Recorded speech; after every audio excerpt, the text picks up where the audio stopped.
मलकापुर नाम के गांव में एक सुशीला नाम की औरत रहा करती थी। वो बहुत ही गरीब थी। उसके घर में खाने के हमेशा लाले पड़ते थे। सुशीला के घर में उसका पति केशव था, जिसे पैरालिसिस का अटैक आने की वजह से वो कुछ भी काम नहीं कर सकता था। उन दोनों को एक बेटा था राम और बेटी थी राधा। परिवार में सुशीला ही कमाती थी। राधा और राम भी उसे उसके काम में मदद कर दिया करते थे। इसके साथ साथ वो दोनों स्कूल में जाकर खूब पढ़ाई करते थे। हमारे बच्चे बहुत ही होशियार और समझदार है। हाँ सुशीला, तुम सच कह रही हो। हमारे बच्चे बहुत समझदार है। चलो अब मैं काम करने जाती हूँ। हाँ, सुशीला अपना काम करने चली जाती है। वो घर घर जाकर काम किया करती थी। जिसके घर में जो काम मिले वो काम वो कर लेती थी।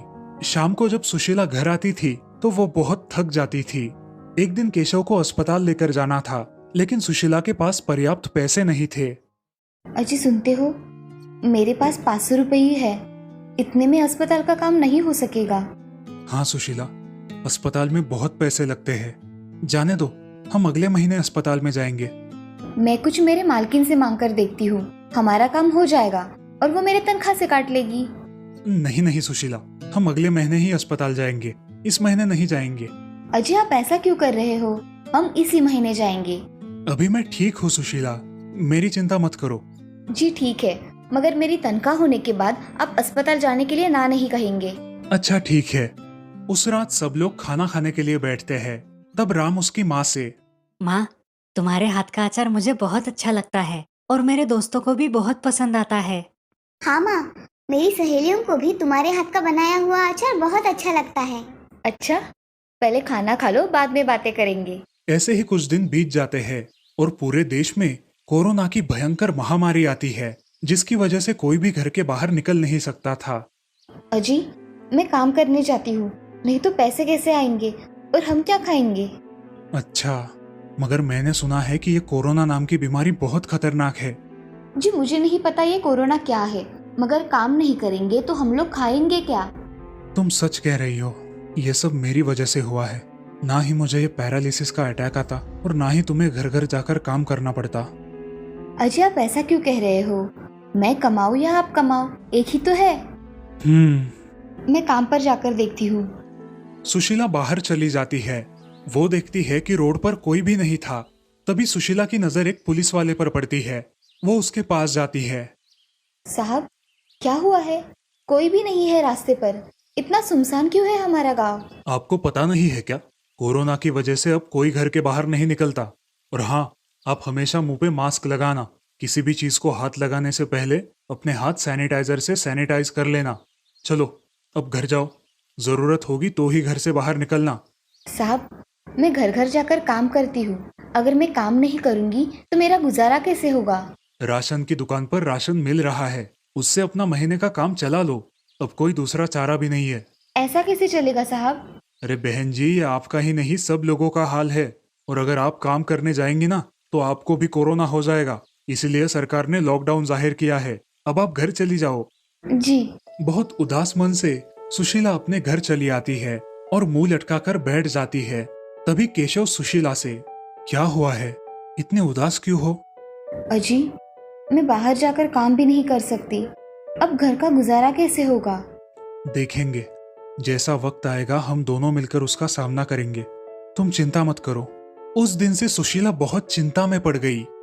माँ, तुम्हें क्या हुआ है? तुम इतनी चिंता में क्यों रहती हो? कुछ नहीं मेरे बच्चों, बस ऐसे ही। माँ, हम घर से कुछ ना कुछ कर सकते हैं। मतलब? हम घर से कुछ भी काम कर सकते हैं, जो भी तुम्हें आता है। जैसे कि तुम बहुत अच्छा अचार बनाती हो, तो हम अचार बनाकर बेच सकते हैं। वो हम कैसे बेचेंगे? पूरे शहर में तो लॉकडाउन शुरू है। माँ, हम अचार के पैकेट बनाकर दुकान में रख सकते हैं, नहीं तो हम खुद भी बेच सकते हैं। ये विचार बहुत अच्छा है। लेकिन माँ, हमें पूरी सावधानता से ये काम करना होगा। मास्क लगाकर सैनिटाइजर का इस्तेमाल करके हमें ये सब करना होगा। हाँ बेटा, हम सब सावधानी से ही करेंगे। चलो माँ, हम बाजार जाकर कुछ सामान लेकर आते हैं। सुशीला अचार का सामान लाने बाजार जाती है और उसके पास जितने भी पैसे थे उनसे अचार का सामान लेकर घर आती है। घर आकर अचार बनाना शुरू कर देती है। शाम तक वो अचार बना देती है। अचार देखकर राधा कहती है, माँ, अचार की खुशबू तो बहुत अच्छी आ रही है। राधा अचार चख के देखती है। अचार बेहद अच्छा बना हुआ होता है। सुशीला उस अचार के पैकेट बनाकर रख देती है। अगले दिन वो पैकेट लेकर सुशीला बाजार में उन्हें बेचने जाती है।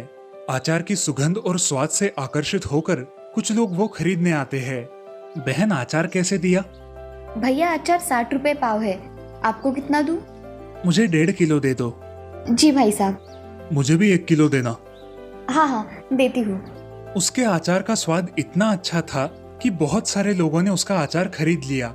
सभी लोगों को उसका अचार बहुत पसंद आया और देखते ही देखते सुशीला सारा अचार बेचकर जल्द ही घर चली आई। अजी सुनते हो, आज मैंने पूरा अचार बेचा है, मैं बहुत खुश हूँ। ये तो बहुत अच्छी बात है सुशीला, तुम्हारे हाथ का स्वाद ही ऐसा है कि सभी लोगों को पसंद आ जाए। अगले दिन से सुशीला रोज अचार बेचने लगी। धीरे धीरे उसके ग्राहक बहुत बढ़ गए। अचार बेचकर कमाए हुए पैसों की मदद से उसने अपने पति का अच्छे से इलाज भी करवाया। कुछ महीनों बाद लॉकडाउन खत्म हो गया और सुशीला के अचार व्यापार में बहुत तेजी आ गई। इस तरह अपनी मेहनत और लगन के जोर पर सुशीला अपने पूरे परिवार के साथ एक खुशहाल जिंदगी जीने लगी।